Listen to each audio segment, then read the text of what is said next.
when you have fallen, when you have made a mistake, the worst thing you can do is criticize yourself.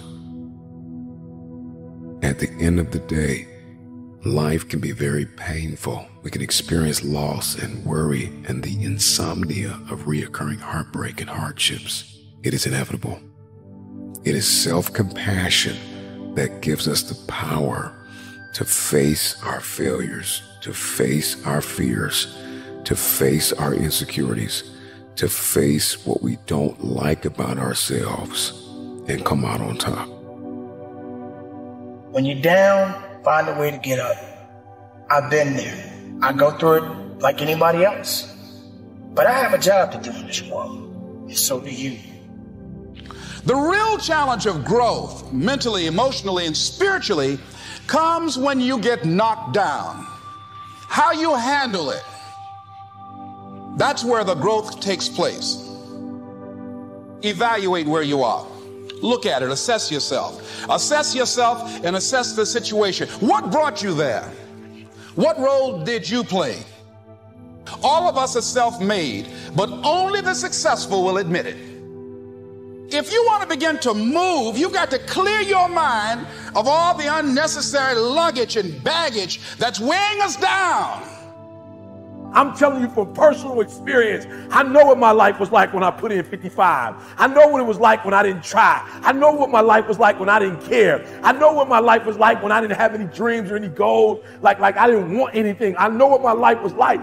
Now I'm putting in 120, baby. You put in 120. Not only does it affect your life, it affects your family's life. It affects your friend's life. It affects your community's life. Are you hearing what I'm telling you? I'm challenging you. I'm challenging you to get from where you are. I'm challenging you to stop settling. I'm challenging you. I'm challenging you. I'm challenging you to stop accepting the life that was given to you. I'm challenging you to give 120%. Are you hearing me? Trying is not good enough. Trying is not going to get you there. We need potential. We need application. We need dedication. We need motivation. We need discipline. We need to understand that work must be applied. And even when you don't want to do it, find a way to do it anyway. I'm coming back, and I'll be stronger and better because of it. You have got to make a declaration that this is what you stand for. If you are going to win the fight for your future, then you are going to have to master self-compassion. Face the conflict, embrace rather than avoid challenges. And you don't give up on yourself. Do not give up on yourself. When you find yourself criticizing yourself negatively, comparing yourself to others, try to find inspiration in their successes and strengths instead of feeling threatened. You're standing up for your dreams. You're standing up for peace of mind. You're standing up for health. You want it, and you're going to go all out to have it. Everybody gets knocked down. No matter how tough you think you are, you're going to fall. And when you fall, sometimes you fall real hard. But that ground is a hard surface. And I'm going to tell you something. It ain't going to move because you're laying on it. So you need to rise up, and you need to rise above it, and you need to start moving. Sometimes you have to back up and go within and pray and meditate and recharge your batteries. Go away, clear your head, and then come back and look at it from a different vantage point. Don't operate while you're under the spell or the effect of what's going on. Stop half doing stuff. Stop putting forth 50% effort, 60%. Look, stop. Do it right or just don't do it at all. Are you hearing me? Do it right. There's a lot of people walking around today. They have unchecked rage, unchecked aggression, unchecked anxiety, fear, insecurity. You're going to have to care enough about yourself to face it and find a resolve.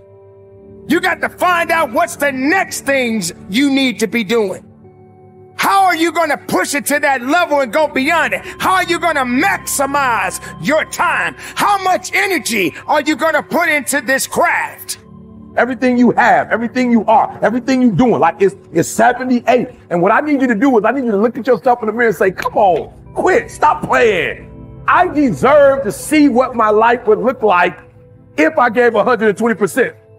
Stay dedicated. You got to keep on pushing forward. You got to keep on fighting the good fight. You got to put aside the excuses, because excuses won't lift you up. Excuses won't give you the power that you truly need. You've got to be willing to go against the tide. You've got to be willing to harness your will and say, in spite of this, I'm in control here. I'm not going to let this get me down. I'm not going to let this destroy me.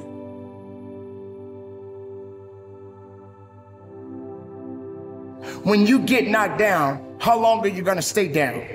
When you lose your job, when you lose that loved one, regardless if it's your husband, your wife, your child, whatever it is, do you have the ability to go through the hurt and the pain of that loss? Regardless of what you're going through, the best time you know that you are strong is when you're at the weakest point of your life. I want you to see yourself in your mind's eye and say to yourself, I love myself unconditionally, and I forgive myself. If I knew better, I would have done better. To win the war for your future, then you are going to have to master the muscle of self-compassion. When you are so far down that hole, you looking up and you don't see no light, but yet you know there's an end to this darkness, that's when you'll find out just how strong you really are. Just keep moving forward. If you think that you're going through something so bad right now, wait until tomorrow if tomorrow comes for you. Look at the person next to you. Look at people all over the world if you ever come in contact with certain individuals, and ask yourself, are they going through a lot more than what I'm going through? Because honestly, there are always going to be people that are going through a lot more than you're going through right now. Remember the past, but do not live in the past. Every mistake you have made up until this very moment, forgive yourself. With forgiveness comes freedom. You're going to have people to do things to you. Things are going to happen to you. And the most important thing to do is to harness your will and let it go and move so you can grow, so you can get on with your life. It doesn't matter about what happens to you. What matters is, what are you going to do about it? This is a process, and you have to hurt just a little bit so you can understand what it means to be strong. So don't give up on your hopes. Don't give up on your dreams. Don't give up on yourself.